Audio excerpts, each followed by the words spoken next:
are practicing with him before in the classes. So before to start alignment, guys, basically the goal is not to learn the alignment. Alignment you all knows, like everything is written in your book. Your teacher has explained you like what is the universal alignment.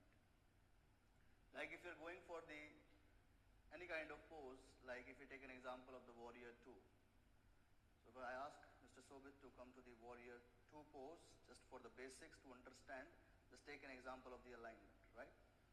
So in warrior 2, guys, if you see his front leg, right? So his front leg here, if we go towards his front leg, it's just I'm taking one example, right?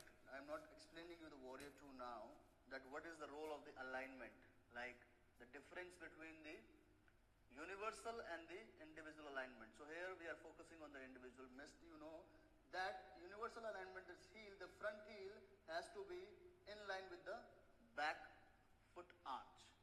So this is, everybody knows, like it's written in your book, everywhere you can see that teacher comes and asks you to just come to the warrior 2, heel in line with the arch of your back feet. So this is the universal alignment. If the person has a tightness, like, okay, you can come to the out of the pose. The person has a tightness in the inner region of the hip, that which we have seen mostly nowadays with the person who has more sitting jobs and the standing jobs, and person who has a lack of immobility in their activity of daily living. So guys, now focus like warrior 2, that heel to arch. But if the person with the tightness came to your classes, and if you're forcing them to go into heel to arch, there will be a back pain, there will be a knee pain, and there will be a heel pain. And that can disturb your whole spinal column and your routine of the daily living. So before, that's why I always suggest to my students, before to learn the alignment, you have to learn the misalignments. Alignment, you know, it's all written in your book. But misalignment, how we have to deal with them? This is the first question with us. As you know, before to learn the medicine, you have to learn the disease first. If you don't know about the disease, how you will prescribe the medicine? The same thing in yoga. Here we are for the healing effects. We have to take some healing effect, some good effects from the posture. If the posture is giving you back pain, it means our adjustment and alignment is not in a sufficient way. We are not focusing on the individual alignment. We are focusing on the universal alignment again and again. So that creates the problem that the person next day come to the class with more back pain, more heel pain, more knee pain, etc. So basics that we talk about now, that we have to work on the individual, not the universal alignment. So first and foremost pose that we call the organic pose in yoga, that we have to follow the alignment of this pose in all the poses. That organic pose that we call the Tadasana. As you all know, as you come to the class in the beginning, your teacher asks, come to the Tadasana. So now may I ask to the Sobit, Mr. Sobit, please come to the Tadasana. So Tadasana, two things are there now.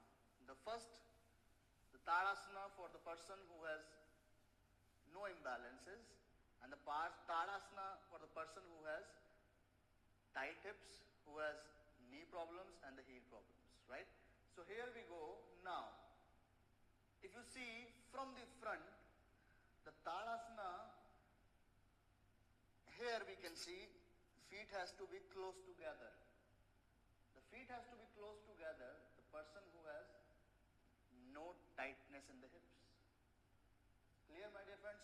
The person who has no tightness in the hips, you can take the feet closer together. The person who has already tight hips, and you're asking again the feet together, it will create more tightness on your inner muscles of your hip. The inner thigh muscles that we call adductors.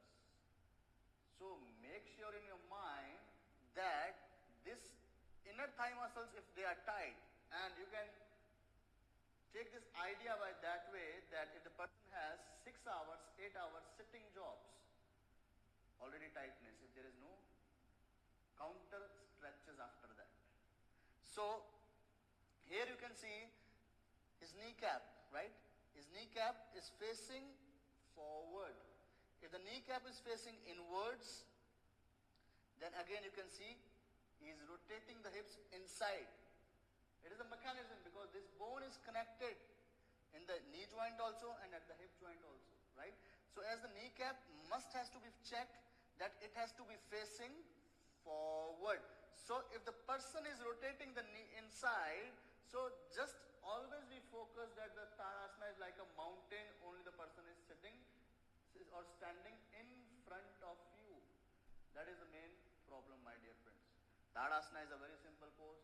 We don't have to force. If any pressure is coming to your breath in any pose, the pose is wrong. That you are not enjoying the pose there.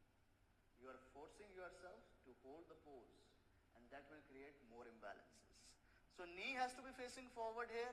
Now we can come to the pelvis, right? So is it possible, Mr. Shobit, to turn around and face towards the wall? So here, is it okay that I can take this up slightly? So here we can see.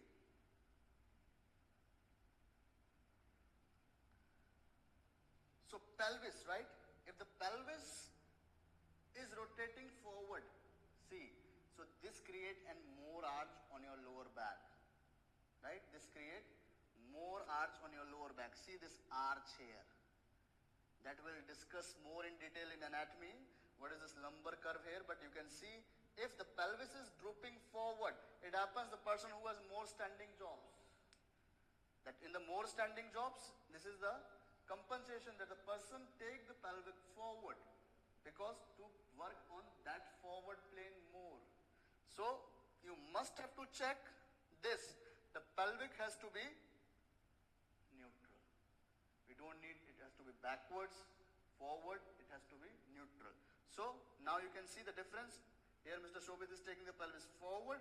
Now bring it back. You can see his normal arch is there. That what we all needed. Normal arch. You could not say that we don't need any arch on the lower back. Then we call it as a bamboo spine. Like a bamboo tree has a straight spine. Sometimes people have the more sitting jobs. The pelvis goes backwards. This also is wrong. You can see now. He has straight spine. And that is the problem again. So what we need? Neutral spine and normal arch. So I hope this must be clear to you guys that neutral spine I needed, right? Now, the next thing we come, can you please take this out? So turn around. So after that, if I see now, after the pelvis, I am coming to the shoulders, right? And in the shoulders, there is a main role, like how he stand into the Tadasana again. Finger muscle has to be engaged. It has to be engaged. It has not to be over-engaged. This is the problem, guys. It's not like to be hyper-extension again. You're not like this way.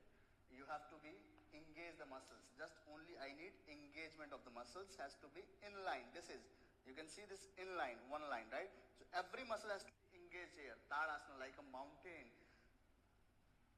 The next thing which we have to focus on the shoulders is your shoulder blades, right?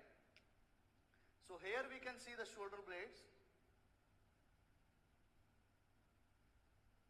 So shoulder blades you can see midline. This is your spine, right? The midline, this is your spine. So if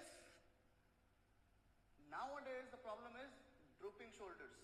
So if we droop the shoulders forward, you can see the shoulder blades are moving more outside from the spine. And there is no worth if you are doing the Tadasana like that way because these muscles are getting weakened and here you can see the hunchback. Your back is going to be hunched like this way and that creates the more pressure, extra pressure on your lungs and rib cage. So if you can see, this we don't need, just we ask the client, hands on the side and just, it is not to roll your shoulders back. Just again I am telling you guys, you have to engage the muscles. We don't have to over-engage the muscles. That create compression on your nerves and the other soft tissues. So here I am asking Mr. Shobit, just try to engage these muscles, brother. That's it. Now you can feel the difference. That this area is active here. This area is active too. Relax. Relax.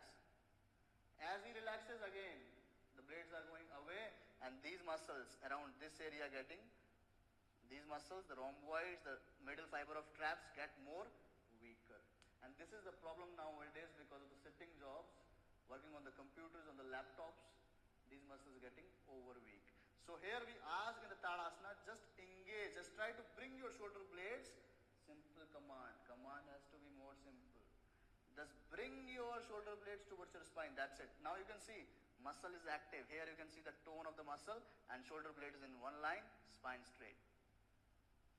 I hope this must be clear to you. Again, I'm telling you that this muscle has to be engaged. So roll your shoulder blade means, roll your shoulder blade, just engage your muscles. Roll your shoulder blade doesn't mean just this.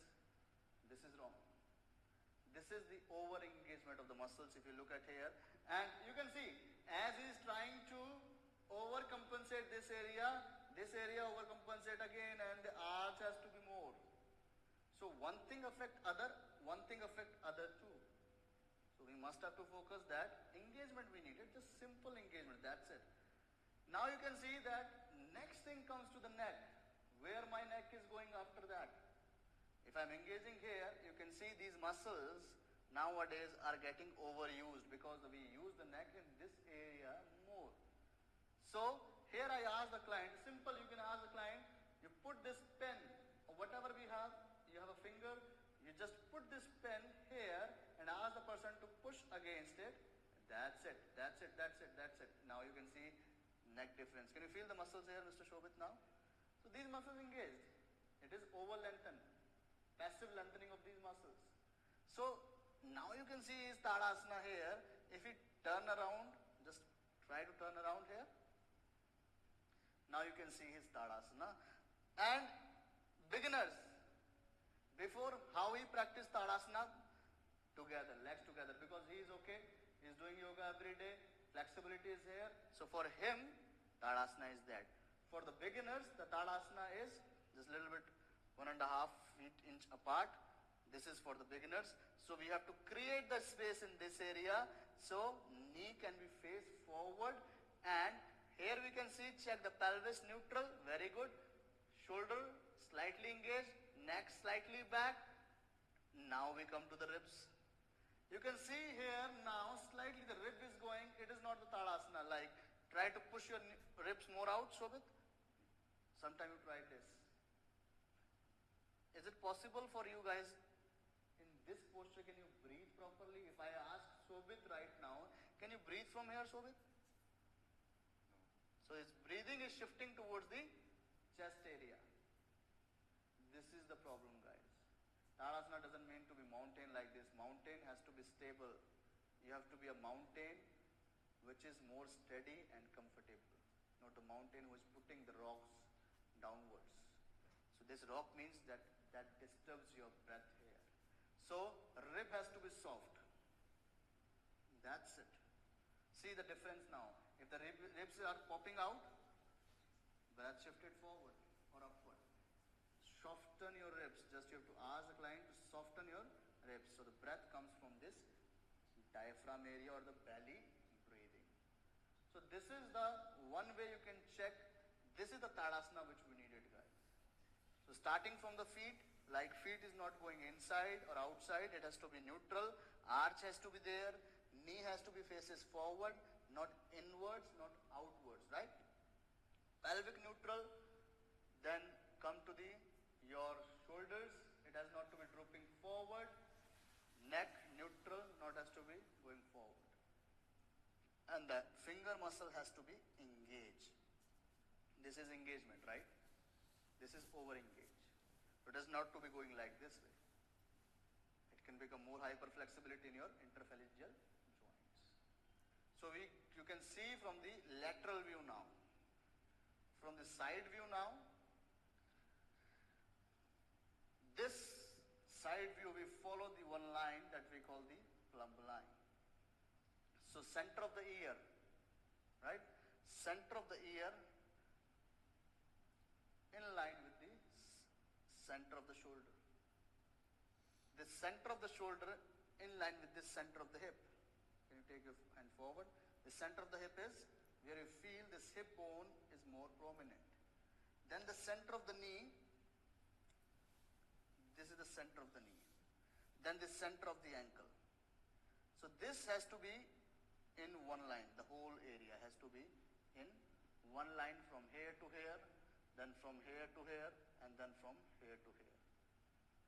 So this has to be in one line. Now you bring your hands backwards, and can you bring your neck slightly, and just you have to do slightly, you can release the neck tension, just lift from the back of the head, just lift from the back of the head from here, right?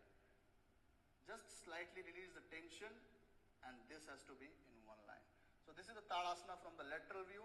Just follow that plumb line and one imaginary line from the lateral view, which goes from the center of the earlobe to the center of the shoulder. Can you bring your hands forward?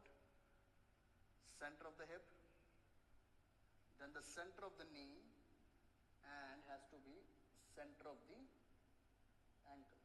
So this is the ideal posture. And this alignment, this, what we said before, organic pose, Tadasana. So this is an organic pose, and this alignment we have to be find in every posture. This one line, in every pose, we follow that alignment. So now I will show you again, I'm going to show you that from the back part. So in the back part you have to check, the knees are not getting more backwards. This is wrong. Pelvic has to be neutral, right? Shoulder blades engage, not over engaged or not over released. And the back of the neck has to be in line, and these muscles has to be engaged, not lengthening overly. So I hope guys this has to be clear with you. So today's activity for you, that go whatever around you, how many people you can cover in one day, and try to learn in different bodies, and check this Tadasana alignment, check this plumb line, so you can learn more. And as you check this in the different individual, don't check with your sister every day, because you know when you checked once, you know this alignment is that. So every day you have to change the individual, so you can learn into the different bodies, and you can find so many things in a new way, and we can work on that, right? So I hope this must be clear to